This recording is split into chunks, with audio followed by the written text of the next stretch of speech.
Welcome back to Monitors Unboxed. It's time to update our 4K monitor recommendation guide for the end of 2025. I'm constantly testing new monitors right here on the channel, and products also change in price over time, so there are a bunch of updates in today's video compared to the last edition earlier this year. 2025 has been a difficult year for monitor recommendations because there's been a lot more uncertainty around pricing and more price volatility than normal. Most of this is due to tariffs in the United States, affecting many monitors that are manufactured in China.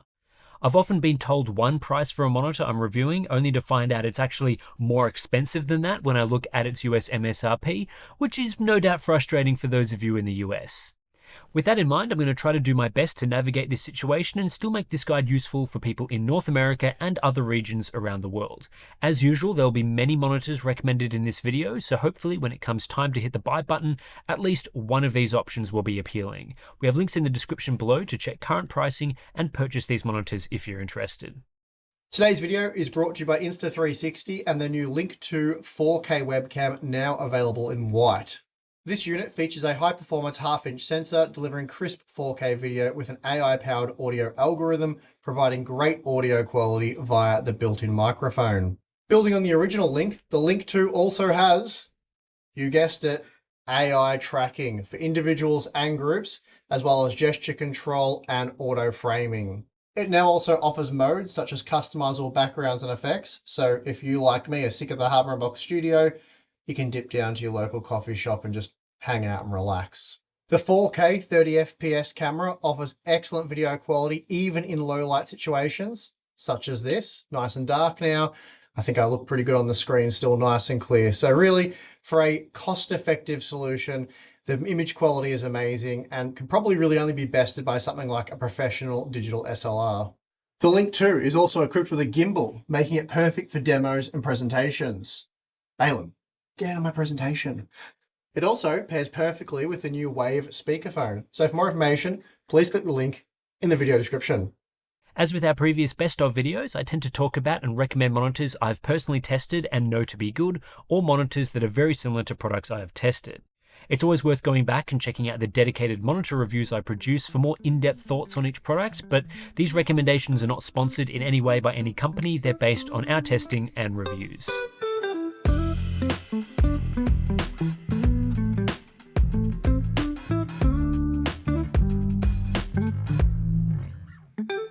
Right now, the best 4K gaming monitors on the market are 32-inch 4K OLEDs.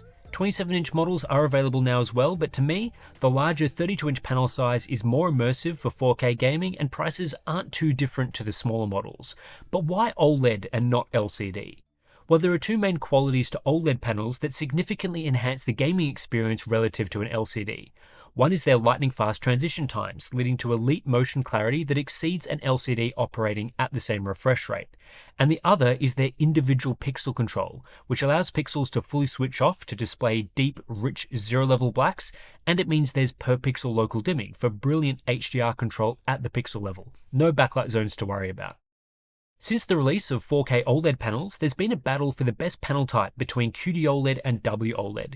As we're now coming towards the end of 2025, based on current monitors, I think this battle is largely over. The best 32-inch 4K monitors right now use WOLED panels, and the best value use QD-OLED, so it really depends which way you want to go. The overall best 32-inch 4K HDR monitor, in my opinion, is the Asus ROG Strix XG32UC WMG. This is a 32-inch 4K WOLED with a 240Hz refresh rate, and the reason why I think this is the best is because of its excellent feature set. It provides a stunning glossy true black finish, which is superior to QD-OLED glossy and does a better job of preserving blacks in all usage environments. QD-OLED has a pesky problem of blacks appearing grey in brighter rooms, which is a complete non-issue on the WOLED-based UC-WMG. There are two other advantages to WOLED over QD-OLED. One is better HDR performance thanks to more consistent brightness output, with no panel dimming in bright scenes and peak brightness that still reaches 1000 nits. 4K 240Hz WOLED also offers dual mode support, allowing the monitor to run in a 1080p 480Hz configuration. This mode is super clear for competitive gaming and adds to the versatility of the product for those that play multiple types of game. Asus throw in some great features like their Neo proximity sensor, OLED anti-flicker mode, ELMB, and unlocked color controls. Now, QD-OLED does have some advantages, including a wider color volume with higher color brightness and better uniformity, but I think the overall package that the latest glossy WOLED panels offer is the best on the market. The one potential hold-up here for buyers will be the price. I was originally told the XG32UC WMG should cost $950 US as a global MSRP, but with tariffs it's actually being sold for $1,100 US, which is quite pricey. The cheapest 240Hz QD OLEDs start at about $850, so this premium WOLED offering is 30% more expensive, and we're seeing a similar margin in Australia.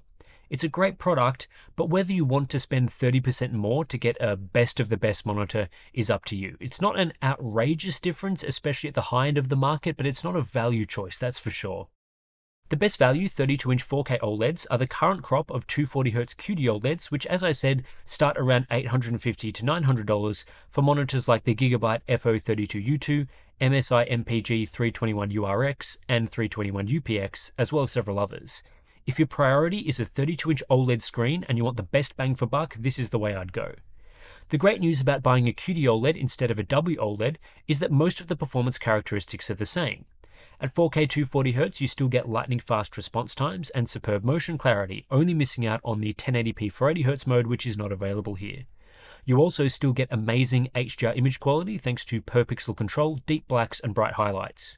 While QD OLED doesn't handle bright scenes as well as WOLED in my opinion, the HDR gaming experience QD OLED offers is great, and overall brightness is pretty good, especially in darker scenes with small bright elements. There are screen coating concerns with QD OLED, though despite worse handling of ambient light, QD OLED Glossy does a better job at preventing reflections than WOLED Glossy. Text quality is pretty similar on both panel types, and most QD OLEDs I've tested come with great factory calibration. Because QD OLED panels are more widespread than glossy WOLED, there are far more options to choose from, and pricing is more competitive as a result. I've tested a ton of these QD OLEDs, and I haven't found one that is impossible to recommend. Of course, there are small feature and design differences between each model, but there isn't really a bad option that performs notably worse than the others. Brightness, for example, pretty much identical across all 32-inch 4K QD OLEDs, and most offer the same sorts of HDR modes. Unless you specifically want a feature like DisplayPort 2.1 or Dolby Vision, neither of which I believe is necessary for gaming right now, you should just buy the cheapest model that satisfies your requirements. Some candidates that we've tested include the MSI 321URX, 321UPX, and 322URX. All of these are great, but the 322URX tends to be more expensive as it includes DisplayPort 2.1, so generally I'd opt for the 321 models instead. There's the Asus ROG Swift PG32U CDM, which has a great feature set. There's the curved Dell Alienware AW3225QF. There's the Gigabyte FO32U2P, which also includes DisplayPort 2.1. There's the Samsung Odyssey OLED G81SF, and many other similar models we haven't tested. The thing to keep in mind here is that there's only one 32-inch 4K 240Hz QD OLED panel currently on the market, and all of these variants use that same panel. Another option to consider is going with a 165Hz 4K OLED instead, which can shave a bit off the price. This refresh rate variant exists for both QD OLED and WOLED. Asus, for example, offer the XG32UC WG, which is exactly the same glossy WOLED as the UC WMG, but cut back to 165Hz instead. You'll find similar models on the QD OLED side, like the MSI 321UP. Generally, you can save $100 to $150 opting for the lower refresh rate, which isn't a huge saving, but is something to consider if you want the lowest cost monitor with this type of panel.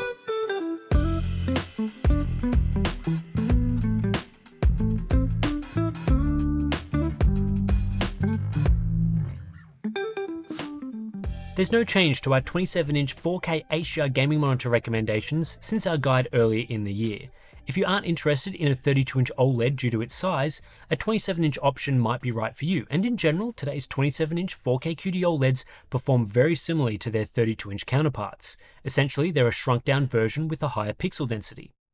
I've tested 5 of these displays in 2025, and all of them are great products that are worth buying if the price is appropriate in your region. These are the Asus ROG Swift PG27UCDM and ROG Strix XG27UCDMG, the MSI MPG 272URX, the Dell Alienware AW2725Q, and the Gigabyte MO27U2. Like with the 32-inch models, the general performance on offer with each monitor is very similar, so the deciding factor comes down to price and features. In most regions right now, I would recommend the Dell Alienware AW2725Q as my first choice due to its unbeatable price. This is regularly the cheapest 27-inch 4K QD OLED, and with performance very similar to other options, there is little reason to spend more on something else. It's just as bright as other models, it looks excellent for HDR gaming, it uses a glossy panel with deep blacks, and the only real downside is it lacks some of the features found on premium models like a USB-C display input. The AW2725Q is typically in a good position because it has an MSRP of $900 US, which at baseline is cheaper than most competitors, but these days it can regularly be found on sale for $800 or even as low as $700 US at times. This makes it cheaper than the next best option, the Asus ROG Strix XG27 UCDMG, which is a $980 monitor that rarely dips below $900. The Asus model has some additional features that are worth considering, like the Neo proximity sensor, KVM switch, and unlocked sRGB mode, but it's impossible to justify spending 20 to 35% more compared to the Dell variant. Here in Australia, for example, the Asus model is 30% more expensive than the Dell, and that isn't even Asus's most expensive model. If you want the best of the best Asus ROG Swift PG27 UCDM, which adds in features like DisplayPort 2.1 and Dolby Vision, you'll have to spend over 50% more. So the AW2725Q is in a fantastic value position that makes it easy to recommend. The other options, like the MSI 272URX, Gigabyte MO27U2, and even the Samsung OLED G81SF variant that I haven't tested, are all fine and might be suitable choices in your region if they are especially good value, but none of them are standouts in terms of features, so it's hard to justify spending a premium compared to the AW2725Q. Some of these options are far too expensive in my opinion. The 272URX, for example, is $1,000 US, yet it has a worse feature set than the Alienware model. But if for whatever reason it was price competitive with the AW2725Q in your region, it would definitely be worth considering.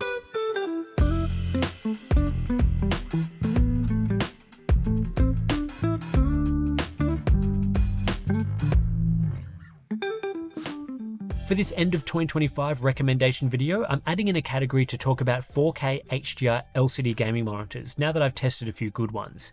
It has previously been incredibly difficult to recommend monitors in this category because many of them sucked, but thankfully it seems the tide is turning a bit and new high quality products are becoming available. There are three main reasons to pick a 4K HDR capable LCD as your gaming monitor in 2025. The first is that you don't want to deal with the potential burn-in concerns that come with OLEDs. If you use your display for both gaming and productivity, LCDs are a safer choice with the potential for better longevity. The second is that you want a 4K HDR monitor, but you don't want to fork out at least $700 to $800 on an OLED. LCDs with mini LED backlights are much cheaper. And third, maybe you just like the extreme brightness that LCDs have to offer, with current models pushing full screen brightness above 1000 nits. The models I can recommend at the moment are the MSI MPG 274 UR-DFW E16M, the AOC U27 G4XM, and the KTC M27P6, which all appear to use the same panel. They are 27-inch 4K 160Hz IPS LCDs with a 1152 zone mini LED backlight and support for a 1080p 320Hz dual mode configuration. Unlike older models I've tested, this new wave performs well and avoids annoying deal breaker flaws. With full array local dimming, these 4K LCDs are genuinely capable of displaying HDR images properly, unlike fake HDR products that lack local dimming and are often labeled with misleading HDR 400 specs. 1152 zone backlights allow for a large increase in contrast over SDR monitors with deeper blacks and decent control, meaning bright and dark elements can be shown on screen at the same time. This creates the dazzling, impressive HDR effect that you're paying for. It's not just the screen being run at a higher brightness level. Speaking of brightness, these new monitors are capable of some very high results, especially in brighter scenes. The KTC M27P6 achieves over 1700 nits in real scene tests. Along with good shadow detail and a fast dimming response, we get solid performance for HDR gaming that takes things to the next level relative to even cheaper SDR products. In the right circumstances, these LCDs can look remarkably similar to an OLED. Motion performance is pretty good across these models. They are typical fast IPS panels with different optimization depending on the model you get. The KTC is well balanced for the middle part of the refresh rate range, and the AOC more so towards 160Hz. The 1080p 320Hz dual mode increases clarity for multiplayer gaming, so these are quite versatile products, capable of HDR gaming for single player, 320Hz gaming in multiplayer titles, and productivity work without burn-in. You can expect to pay between $400 and $500 US for one of these monitors, which is about a 30 to 40% premium over basic 4K SDR monitors. As a mid-range 4K option, sitting between 4K SDR LCDs and OLEDs, that seems reasonable to me. I also don't have a strong preference between the MSI, KTC and AOC models at their current prices. The MSI model is $500, the KTC is $470, and I expect the AOC to be a little cheaper based on prices here in Australia. That's all very reasonable given their performance and feature differences. The MSI and KTC models have better feature sets, while the AOC is more basic but still worth recommending. The only main deciding factor here is whether you want the mini LED backlight tuned more for brightness or more for contrast. The KTC model is the brightest and pushes brightness the highest, occasionally at the expense of contrast. The MSI and AOC models are still bright, but favour contrast and black levels in HDR scenes. There's no right or wrong presentation, and I'd recommend all three models depending on pricing and availability in your region.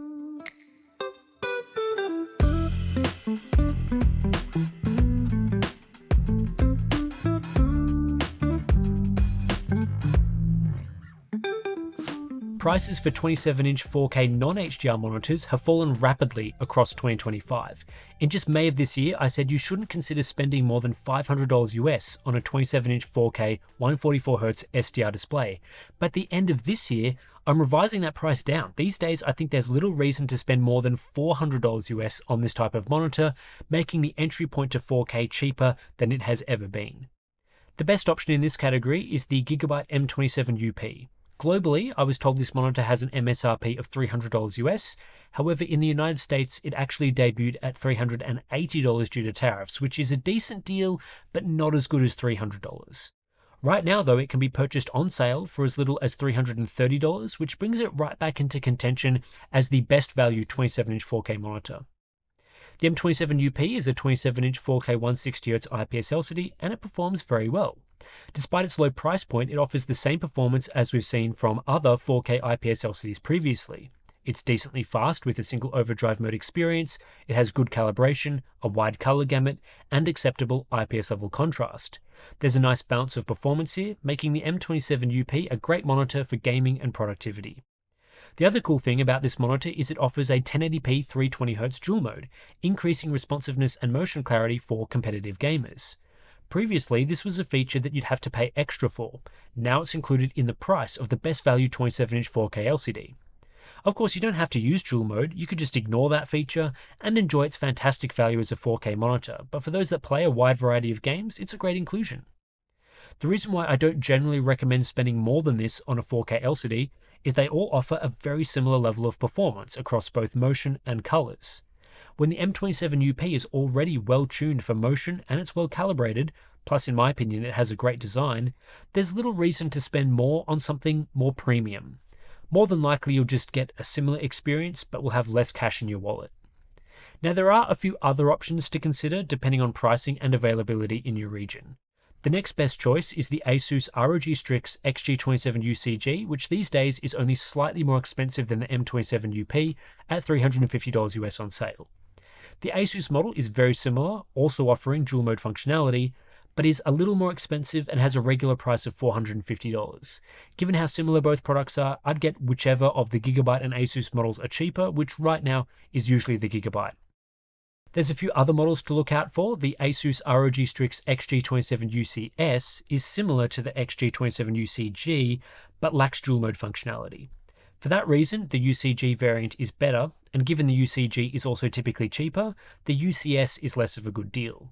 However, I've seen it drop as low as $350 US, and it could be a great option in your region. Same story for the LG 27GR93U. This is another great 4K IPS LCD without dual mode, but it's been a while since I've seen it below $500 US. It's poor value at that price in the current market. You might also come across Gigabyte's previous M-series monitors like the M27U, M27UA, M28U. Again, these are all fine monitors, but rarely beat the newer M27UP on price and value.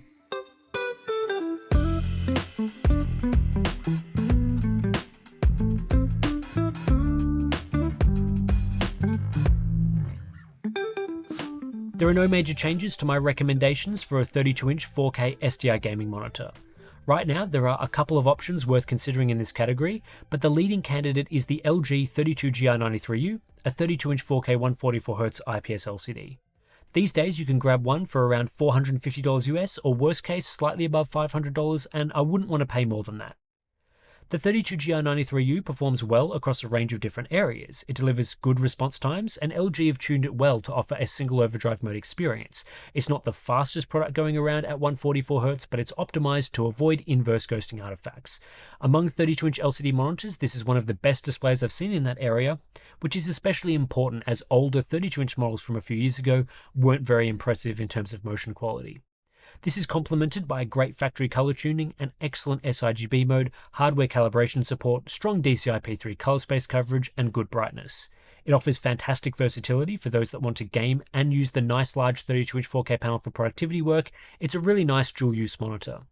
The main drawback here is that you aren't getting any real HDR hardware capabilities, but this isn't as much of a concern at its price point. The other option around this price is the Gigabyte M32UP along with the older M32U, but both are hard to come by in some regions like the US, which may point to it being end of life.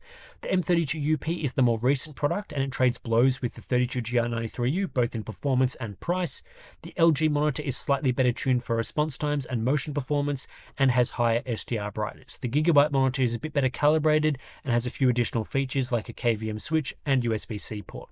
It might also be worth considering the Asus ROG Strix XG32UCG, which is currently the same price as the 32GR93U at $450 US.